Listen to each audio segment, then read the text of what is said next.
Sa aking nakaraang video ay aking ibinalita na magpapadala na ng mga patrol vessels ang Amerika, lalo na ang mga barko ng US Coast Guard sa West Philippine Sea, matapos manawagan ng tulong ang Pilipinas sa bansa dahil sa hindi kinakaya ng magkasamang pwersa ng Philippine Navy at Coast Guard na bantayan ang ating territorial waters at kailangan na talaga ng tulong ng Pilipinas.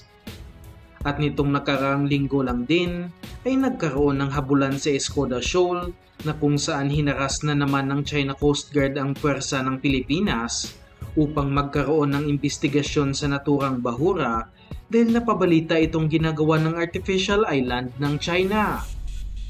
Lagpas isang buwan na rin nakabantay ang BRP Teresa Magbanwa doon na pinakamalaking barko ng Philippine Coast Guard, ngunit kulang pa din ito dahil sa pinapalibutan ito ng lagpas sa 10 barko ng China at nag-deploy din sila ng kanilang mga helicopters. Dalawang naglalakihang barkong pandigma din ng China ang naispatan na naglalayag malapit sa Zamboanga at nag-deploy naman ang Philippine Navy ng mga assets nito upang i-monitor ang mga naturang warships na sinasabing dumaan lang umano papunta sa dagat Pasipiko. Nakakabahala na talaga ang mga aktibidad na ito ng China at dapat bilisan na lalo ng Philippine government ang kasalukuyang AFP Modernization Program dahil wala masyadong naging paggalaw ang programa nitong mga nakalipas na taon at marami pang dapat bilhin na kagamitan ng ating hukbong sandatahan. At sa bagong balita na ating nakalap, mukhang ang Amerika na ang sasagip sa modernization program ng Pilipinas matapos inihayag ng isang opisyales ng US government na gusto pa nilang dagdagan palalo ang military aid sa Pilipinas at gusto nilang makakuha ng malaking porsyento ang bansa sa $2 billion na military assistance sa Indo-Pacific region. Napakalaking halaga ng $2 billion o katumbas ng nasa lagpas 115 billion pesos at kapag makakuha ng malaking porsyento dito ang Pilipinas ay napakalaking tulong nito para sa ating hukbong sandatahan. Suportado na rin umano ito ng US Congress kaya umaasa tayong mabibigay ito sa ating bansa sa lalong madaling panahon dahil kailangan na talaga natin ng bagong assets. Hinihintay na lang din ang analysis ng DOD o Department of National Defense ng Amerika kung kakayanin nga ba i-absorb ng Pilipinas ang $500 million bawat taon o katumbas ng nasa 29 billion pesos military assistance dahil hindi basta-basta ang ganito kalaking halaga ng pondo. 5 taon magbibigay ang Amerika ng $500 million bawat taon kaya sa suma total ay makakatanggap ang ating bansa ng $2.5 billion o nasa 145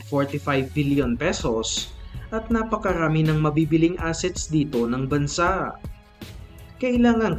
talaga ng bansa sa ngayon ng mga anti-ship missiles upang ipakita sa mga bansang nanghihimasok sa ating katubigan na kayang pumalag ng Pilipinas kung sakaling atakihin nila ang mga Pilipino. Mayroon na rin naman tayong mga BrahMos missile mula sa bansang India, ngunit ang military aid ni ito ng Amerika ay pwede lamang gamitin sa pagbili ng US-made weapons katulad na lang ng mga Harpoon anti-ship missiles na pwedeng ikabit sa ating mga warships at susunod na mga fighter aircraft. Pwede na rin gamitin ang mga HIMARS bilang anti-ship missile system sa ngayon na pinagkakainteresan din ng Philippine Army dahil in-upgrade na ito ng Lockheed Martin ng Amerika upang makatama ng mga gumagalaw na targets at may maximum range din ito ng nasa 300 kilometers. Ngunit mismong ang gobyerno na ang nagsabi na prioridad talaga nila sa ngayong taon ang pagbili ng multi-role fighters at umaasa tayong makakakuha ng F-16 fighters ang Pilipinas mula sa Amerika upang mapalakas pang air defense capability ng bansa. Kayang magdala ng F-16 ng mga Harpoon anti-ship missiles na may range ng nasa 220 kilometers at ganito din ang inaarmas ng Taiwan sa kanilang mga F-16 fighters dahil sa mga banta na invasion sa kanila ng China. Sa ngayon, Naghihintay pa rin tayo ng update patungkol sa military assistance ng Amerika at umaasa tayong mangyayari ito sa lalong madaling panahon. Samantalang sa isa pang balita, lalo pang lumalalim ang defense cooperation ng Sweden at Pilipinas matapos magkaroon ng pagpupulong sa pagitan ng ating Defense Secretary at Defense Minister ng Sweden sa Maynila nitong nakaraang linggo lamang na sinyalis na magkakaroon na ng pirmahan sa kontrata patungkol sa pagbili ng mga armas mula sa Sweden. Matatandang ino-offer ng bansa ang kanilang JAS-39 Gripen fighter jet sa Pilipinas at ang pinakabagong variant na ang kanilang ino-offer sa ngayon at umaasa na talaga tayong mapipirmahan ito ngayong taon dahil simula pa noong 2018 ito ino-offer para sa ating Air Force.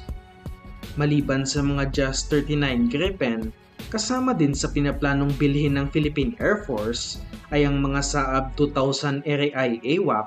na isang radar na nakakabit sa ibabaw ng isang eroplano at mas mababantayan nito ang ating airspace.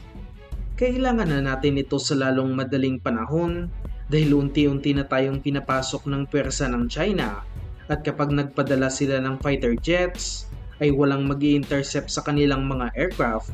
pwera na lang sa ating mga FA-50 fighters na hindi rin dinisenyo upang mag-intercept ng mga kalabang fighter aircraft